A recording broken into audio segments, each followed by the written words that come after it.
प्रतिनिधि सभामा प्रतिनिधित्व गर्ने विपक्षी दलले नेपाल भारत सीमा सम्बन्धमा प्रधानमन्त्रीको अभिव्यक्ति फिर्ता लिन माग गरेको छ। सोमबार कांग्रेस संसदीय दल कार्यालय सिंहदरबारमा बसेको विपक्षी दलको बैठकले प्रधानमन्त्रीको अभिव्यक्तिले स्वाभिमान कमजोर भएको भन्दै क्षमा याचना सहित फिर्ता लिन माग निर्णय गर्न आग्रह गरेको हो। बैठकपछि नेकपा एमाले संसदीय दलको उपनेता पद्या अर्यालले प्रधानमन्त्रीको अभिव्यक्तिले नेपाल राष्ट्रको शिर झुकेको र नेपालीहरूको स्वाभिमान कमजोर भएको भन्दै अभिव्यक्ति क्षमा याचना सहित फिर्ता लिनुपर्ने निष्कर्ष निकालेको जानकारी दिनुभयो।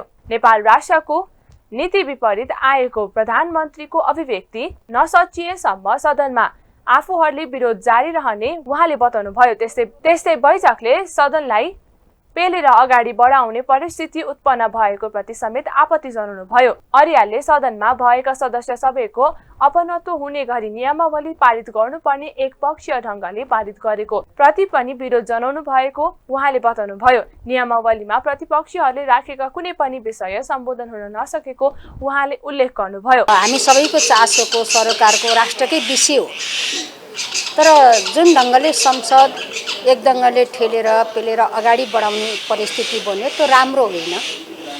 इतिहास हेर्नुभयो भने नेपालको संसदीय अभ्यासमा संसद परिचालन गर्ने नियमावली, संसद त हामी सबैको साझा हो नि, सरकार कसैको हुन सक्छ, तर त्यो संसदमा भएका सदस्य सबैको अपनत्व हुने गरी नियमावली पास गर्नु पर्थ्यो। हाम्रो कुरा त्यो थियो, तर सम्माननीय सभामुख महोदयले खै किन हो त्यो विषयमा एकपटक हामी छलफल गरौँ, कुरा गरेर वातावरण बनाऊँ भन्ने तर्फ लाग्नु भएन। विगतमा पनि हाम्रा विमतिका विषयहरू हुन्थे, कहिले कसका हुन्थे कहिले कसका हुन्थे।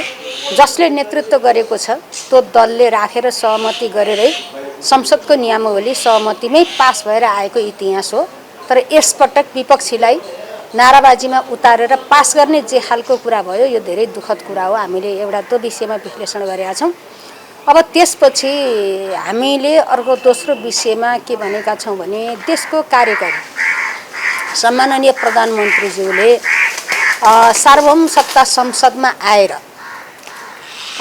जुन खालको जवाब संसदले उठाएका प्रश्नहरूको जवाब दिँदै गर्दा जुन राष्ट्रघाती अभिव्यक्ति उहाँले दिनुभयो त्यसले सिङ्गो नेपाल राष्ट्रको शिर झुकेको छ। हामी नेपालीहरूको स्वाभिमान कमजोर भएको छ र हामी सबैको शिर झुकेको छ।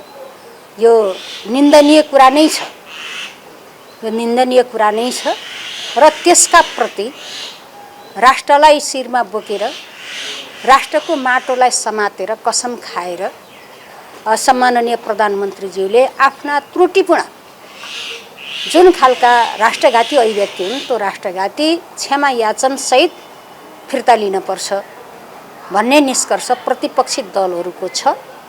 हामी त्यो कुरा संसद मार्फत प्रसारण गर्छौँ।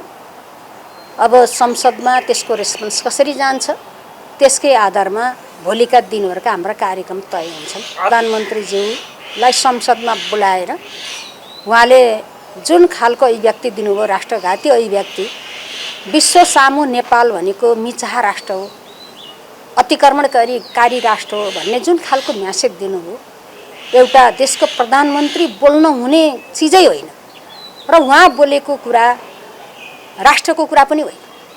नेपालको जे नीति हो नेपालको नीति त्यस्तो नीति पनि होइन। त्यसैले नेपाल राष्ट्रको नीति विपरीत प्रधानमन्त्री जे बोलिरहनु भएको छ यो गम्भीर त्रुटि गरिरहनु भएको छ। उहाँले क्षमा याचन गर्नुपर्छ। क्षमा याचन गर्नुहुन्न भने हाम्रो आवाज उठिरहन्छ, हाम्रो आन्दोलन भइरहन्छ। त्यस्तै कांग्रेसका सचेतक निष्कल राईले सदनमा प्रधानमन्त्रीले दिएको अभिव्यक्ति गैर जिम्मेवारपूर्ण भएकाले प्रधानमन्त्रीले सदनमा स्पष्ट पार्नुपर्ने बताउनुभयो। प्रधानमन्त्रीको अभिव्यक्ति सही भए नागरिकलाई स्पष्ट जानकारी गराउनु पर्ने, नभई सदनमा आएर प्रधानमन्त्रीले माफी माग्नुपर्ने उहाँले बताउनुभयो। यो विशेष गरेर हिजो सर्वसम्पन्न संसदमा रोस्टममा उभिएर सम्माननीय प्रधानमन्त्रीज्यूले जुन खालको अभिव्यक्ति व्यक्त गरिदिनुभयो त्यहाँ चाहिँ नेपालले तपाईको भारतको भूमि इन्क्रोचमेन्ट गरेको हैन, अतिक्रमणै गरेको भनेर जुन खालको अभिव्यक्ति, यो अत्यन्तै गैर जिम्मेवारपूर्ण अभिव्यक्ति छ र यो एउटा राष्ट्रघाती खालको अभिव्यक्ति छ र यसको विरुद्धमा चाहिँ सम्माननीय प्रधानमन्त्रीज्यू आएर अब उहाँ जतिको उहाँलाई अब केही न केही आइडिया पनि हुनसक्छ होइन कहाँ कहाँ मिचिएको छ कुन कुन ठाउँ मिचिएको छ भन्ने कुरा किन त्यो सर्वसम्पन्न सदनमा हामी पनि आम तपाईँको नागरिकबाट तपाईँ अनुमोदित भएर आएकोले गर्दाखेरि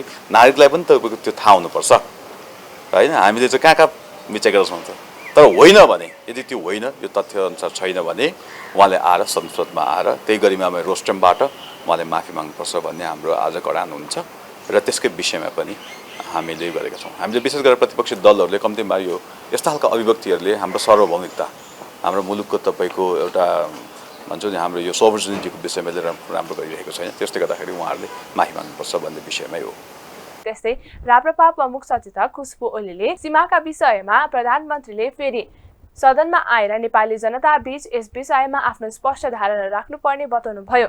बैठकमा कांग्रेस नेता नेकपा एमाले नेकपा समसंस्कृति पार्टी राप्रपाको सांसदहरू सहभागी भएका थिए।